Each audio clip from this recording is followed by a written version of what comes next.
Hello, thanks for joining us. From a jazz biopic to a Woody Allen classic via a behind-the-scenes look at the Paris Opera. Welcome to Encore's weekly film show. You've got a name, haven't you? Oh, yeah, I've got a name here. My name is Django.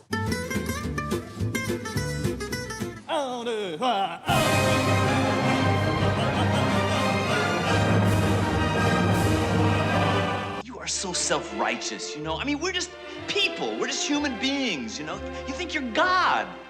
I gotta model myself after someone.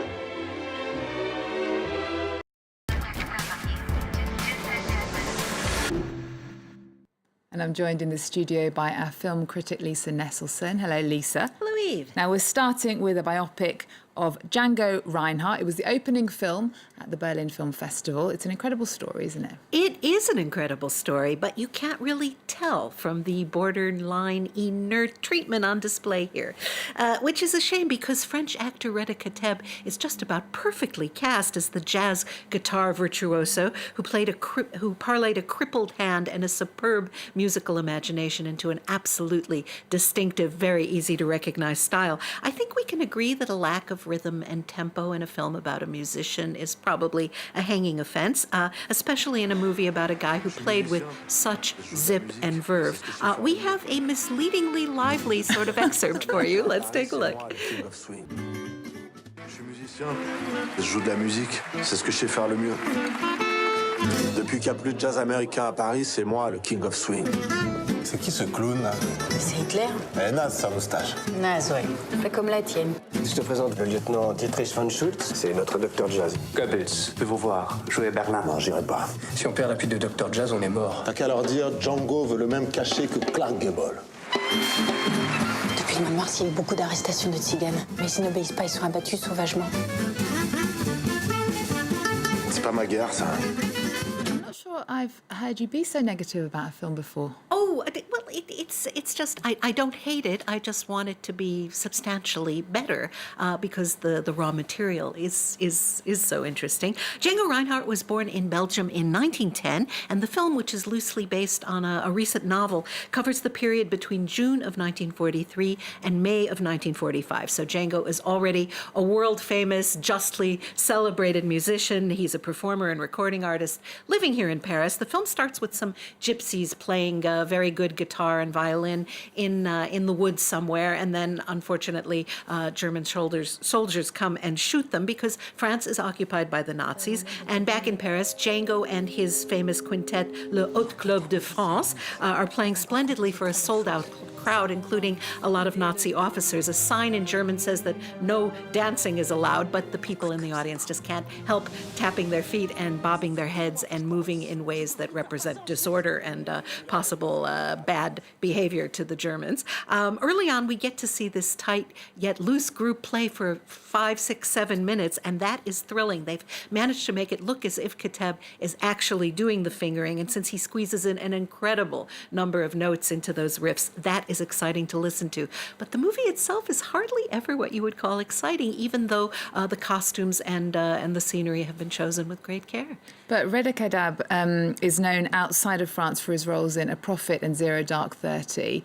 He's a big actor here in France. It potentially was a good role for him. Oh, it's an extraordinarily good role for him, and I'd say he's the highlight of the movie, that and, of course, the music. He's incredibly versatile. He can play really menacing, really sweet, everything in between. And here is what he had to tell France 24 about his reaction when he looked into the life of the real Django Reinhardt. I had this photo of him with a cigarette, surrounded by smoke, with a thin little mustache. He had a piercing, mysterious gaze, very tender but wild at the same time, light-hearted but serious somehow. This photo of Django fascinated me.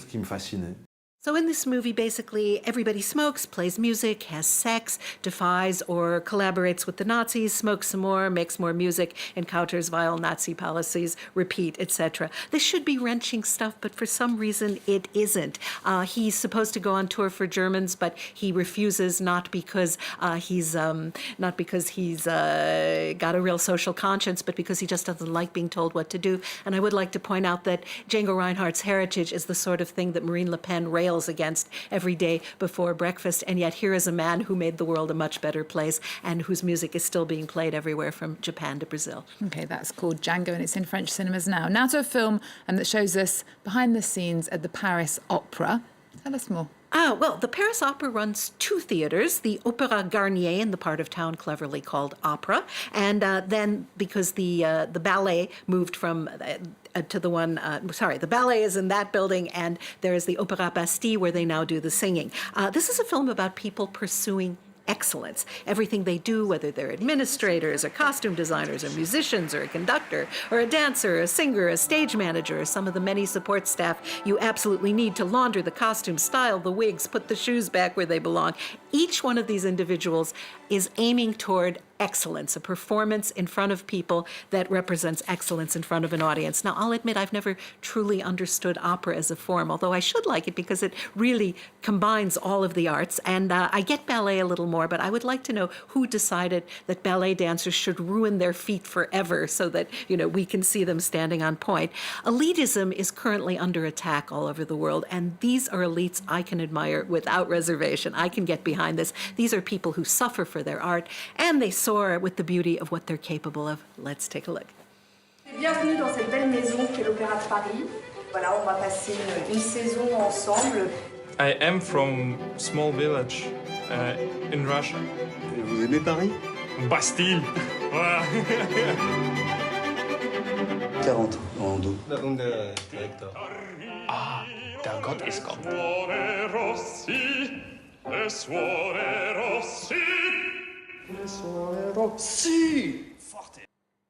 Now, the Paris Opera is directed by Jean-Stéphane Braun. Why did he decide to make a film at this particular time? Because there are other films that look behind the scenes, aren't there? That's true. He is absolutely not an opera buff, but he started shooting in 2015 when the Paris Opera happened to get a new director, one Stefan Lissner, who had been at La Scala before that.